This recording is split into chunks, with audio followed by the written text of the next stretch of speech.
Hello students, good morning. I'm your teacher Dolcy. How are you all?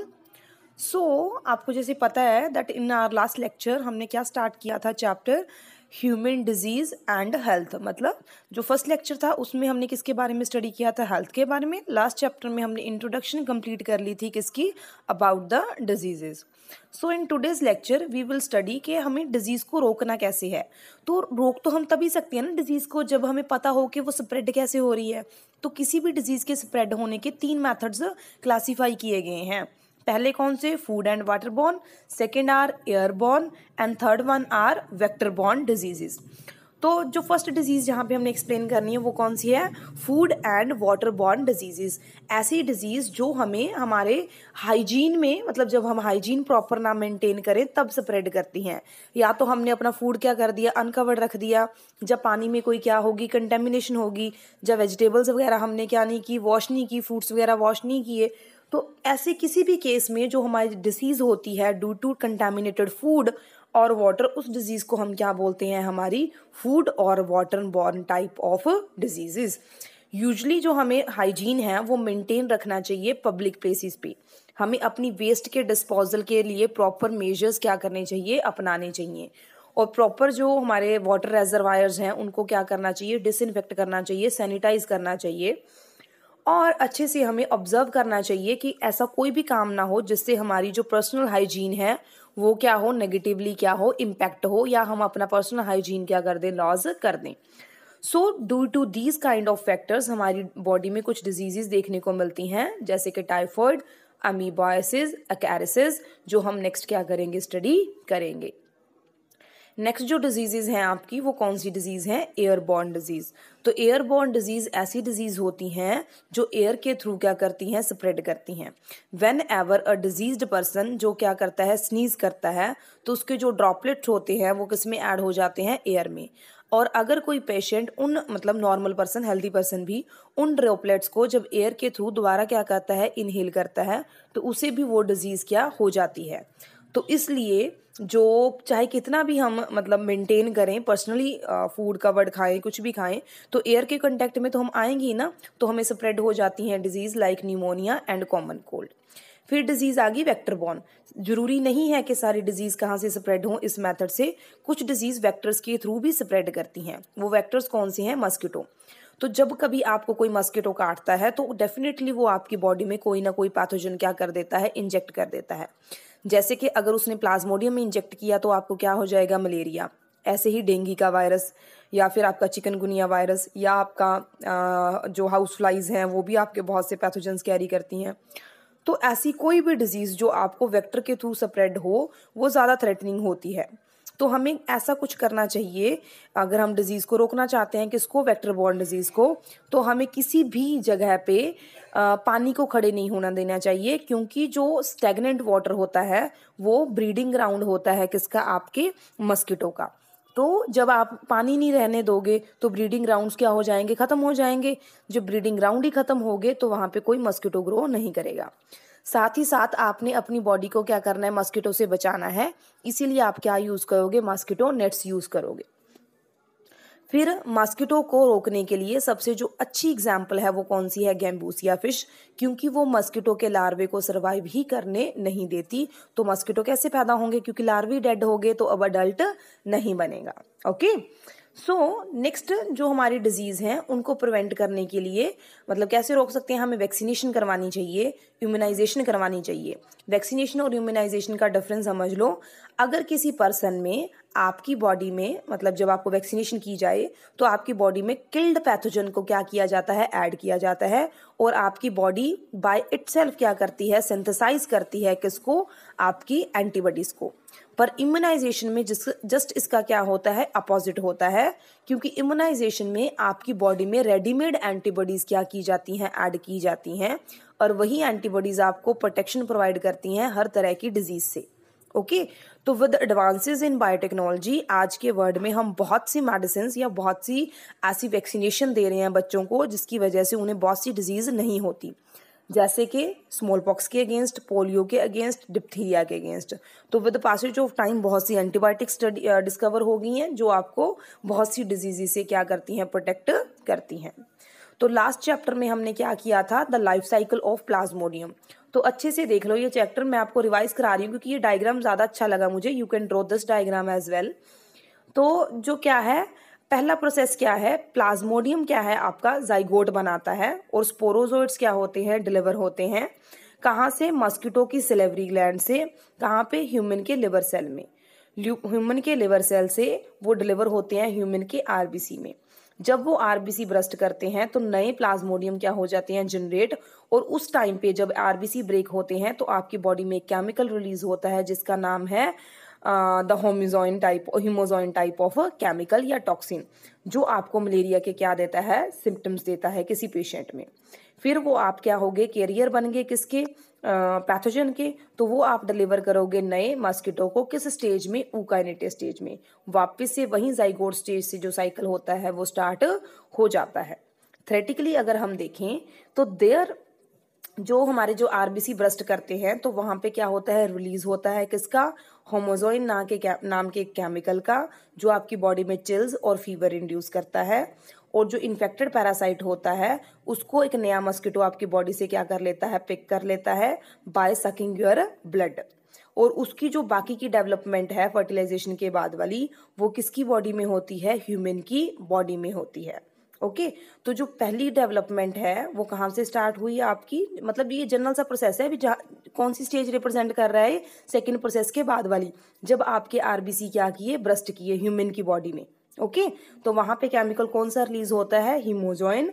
और वही hemozoin जो chemical है वो आपको चिल्स, फीवर, ये सारे सिम्टम्स देता है, जिसकी वजह से जब कभी आपको कोई नया mosquito, healthy mosquito, Anopheles mosquito काटती है तो आपकी बॉडी से उस पैथोजन को क्या कर लेती है, पिक कर लेती है। और जब वो पैथोजन डिलीवर हो जाता है किसकी बॉडी में, मस्किटो की बॉडी में, तो वो अपना सेक्सुअल फेज क्या करता है, कंप्लीट करता है। ओके मलेरियल पैरासाइट का लाइफ साइकिल स्टार्ट कहाँ से होता है, आपकी एनोफ्लीज की, मतलब half of the life cycle कहाँ पे कंप्लीट करता है ये, बॉडी में किसकी, एनोफ्लीज मस्किटो की। हाफ लाइफ साइकिल कहाँ पे कंप्लीट होता है, इन ह्यूमन बॉडी।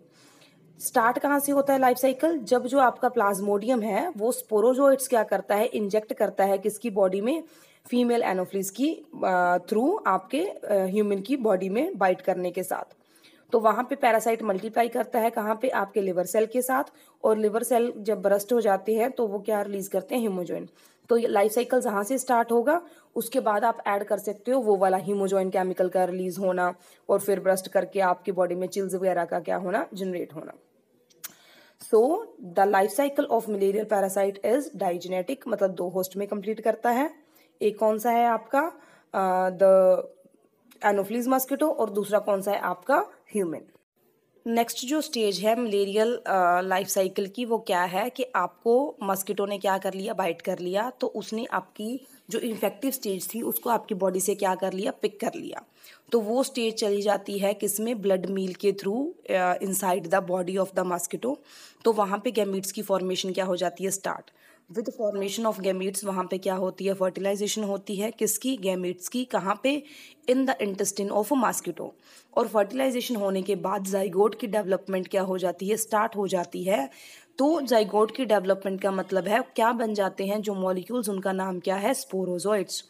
तो वो स्पोरोजोइट्स इंटेस्टिन से डिलीवर हो जाते हैं कहाँ पे, सिलेवरी ग्लैंड ऑफ मस्किटो। और फिर दोबारा जब वो मस्किटो उस स्पोरोजोइट साइट के थ्रू किसी नए ऑर्गेनिज्म को बाइट करता है तो उसे भी क्या हो जाता है, मलेरिया हो जाता है। तो आज के टॉपिक में हम कुछ नई डिजीजेस पढ़ेंगे। पहली डिजीज कौन सी है आपकी, अस्कैरिस। तो अस्कैरिस को कौन कॉज करता है रजे, राउंड वॉर्म। राउंड वॉर्म क्या है, एक हेलमिंथ है, ठीक है। मैंने पढ़ाया था ना +1 में राउंड वॉर्म और फ्लैट वॉर्म। तो ये क्या है, एस्कलमेंथ है या नामेटोड है, उसका नाम क्या है, अस्कैरिस। स्पीशीज कौन सी है उसकी, लम्ब्रिकॉइड्स। ओके एपिडेमियोलॉजी मतलब स्प्रेड कैसे करता है, it spreads by contamination when you consume contaminated water, contaminated vegetables, fruits etcetera. The contamination that is caused by the feces मतलब waste, whenever your food come in contact with the feces of the infected person, that is delivered to your body.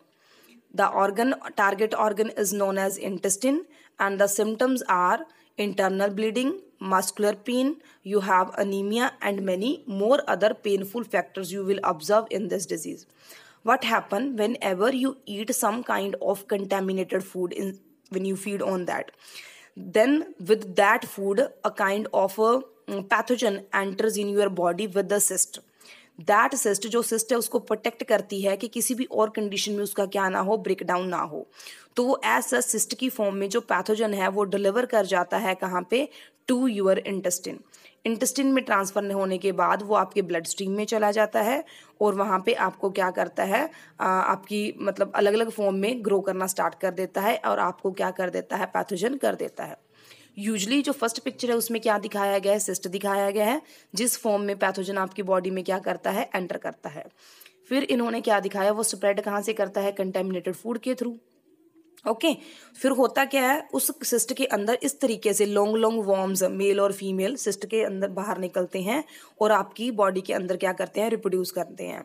और last section में बड़े अच्छे से दिखाया गया है कि उसके बाद रिपीट मतलब इतना ज़्यादा डिवाइड करते हैं कि आपकी इंटेस्टाइन पूरी तरह से भर जाती है, किसके साथ, एस्कैरिस वॉर्म के साथ, और बहुत पेनफुल होता है ये डिजीज, एस्कैरिस का पेन। नेक्स्ट जो डिजीज़ है आपकी वो कौन सी है, एलिफेंटियासिस, या उसे बोलते हैं फिलिरियासिस।